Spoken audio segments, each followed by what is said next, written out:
So, monogamy, it gets a bad rap in the gay community. We've all heard it. The spark dies, it gets boring, all the hot guys are open. And I get it. I've been there. I've chased the thrill of the hunt, the rush of the newness, novelty, and the excitement of the unknown. I've cruised, I've been open, I've even explored polyamory. But after 8.5 years with my husband Andrew, I can confidently say this. The most mind-blowing, transcendent sex I've ever had is in my monogamous relationship. And no, we're not talking about positions, toys, or tantra. This isn't about technique. It's about the kind of intimacy that penetrates deeper than just the body, where trust, vulnerability, and eroticism collide. But it wasn't always this way. A few years into our relationship, the passion, it actually started to fade. We still loved each other, we still had sex, but something felt off. Sex felt predictable, the thrill of wanting each other had dulled. And I started wondering if this was just what happens in long-term relationships. Maybe the newness, the novelty, the desire, it couldn't last forever. Or maybe monogamy just wasn't for us. But here's what I've learned since then. It wasn't monogamy that killed the spark. It was codependency. Like so many couples, without realizing it, we had fallen into patterns that had drained the erotic energy out of our relationship. Andrew was overgiving, constantly prioritizing my needs above his own, putting me on a pedestal. He didn't set healthy boundaries or uphold them, and he made himself overly available. His actions and behavior showed me that he would always be there for me no matter what I did. And I took it all for granted. I stopped seeing him as the confident, sexy man that I chose. And instead, I started to see him more and more as someone who needed me. Someone I didn't have to try for anymore. And to be honest with you, that's what killed the spark. You see, desire isn't about needing someone. It's about wanting them. And we were starting to feel more like roommates than husbands. And we knew we couldn't keep going on this way. Like so many couples, we thought about opening it up, and for a while we even tried. But deep down, we both wanted something more. We wanted to find our way back to the passion that first brought us together, the thrill of truly choosing each other over and over again. And we knew that something major had to change. The energetic patterns that we'd fallen into, they were holding us back, and we had work to do.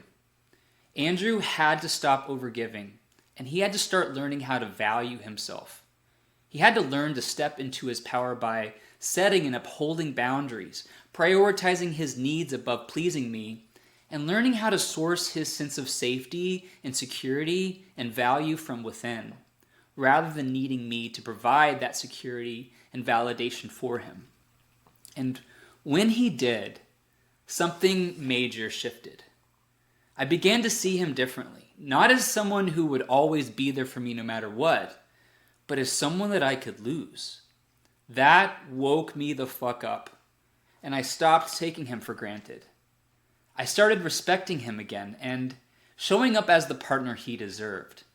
Because I was inspired to be. I wanted to be with this sexy man who was creating joy without me. Instead of taking it for granted, I felt inspired to meet him at this higher energetic frequency. And that's when I knew I had my own work to do. And when this happened, we didn't just reignite the spark. We rebuilt the connection from the ground up, rooted in curiosity, mutual admiration, and desire. It meant having the hard conversations that we'd been avoiding and learning to see each other in new ways, again and again. And after that, everything changed. The passion we thought we'd lost, it came flooding back. But this wasn't the same spark we'd felt in the early days. It was something deeper, something hotter. And today, when Andrew and I make love, it's not just about physical pleasure, although there's plenty of that. It's about the raw intimacy that we've built, through radical transparency and courageous communication. It's about feeling truly seen, truly naked, truly valued, truly wanted. We don't just share our bodies, we share everything. Our fears, our desires, our truths.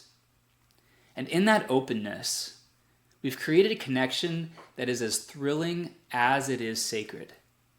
And the passion that we share now is transcendent. Whether I'm inside of him or he's inside of me, it's not just about touch. It's about trust. It's about freedom. Freedom to rediscover each other over and over again. Freedom to grow together while still remaining whole as individuals. Freedom to create the kind of connection that most people think is only possible in the honeymoon phase.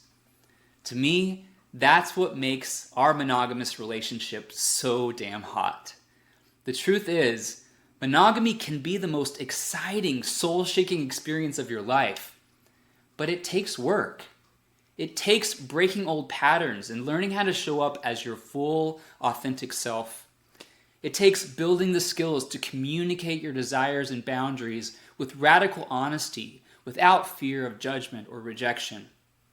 It takes the courage to trust, not just your partner, but yourself. That's what Andrew and I did. And that's what we now help our clients do.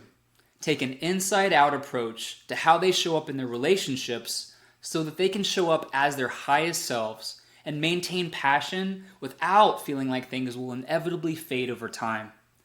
Because every gay man deserves a relationship that makes your body and soul come alive. Monogamy does not have to mean routine.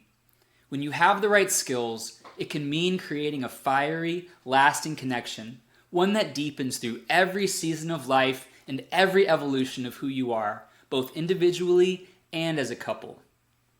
If you're ready to experience erotic, mind-blowing intimacy in a long-term relationship, I invite you to click the link in my bio or somewhere near this video to find out more. I'd love to help you build the kind of connection that doesn't just last a lifetime, but gets better with time.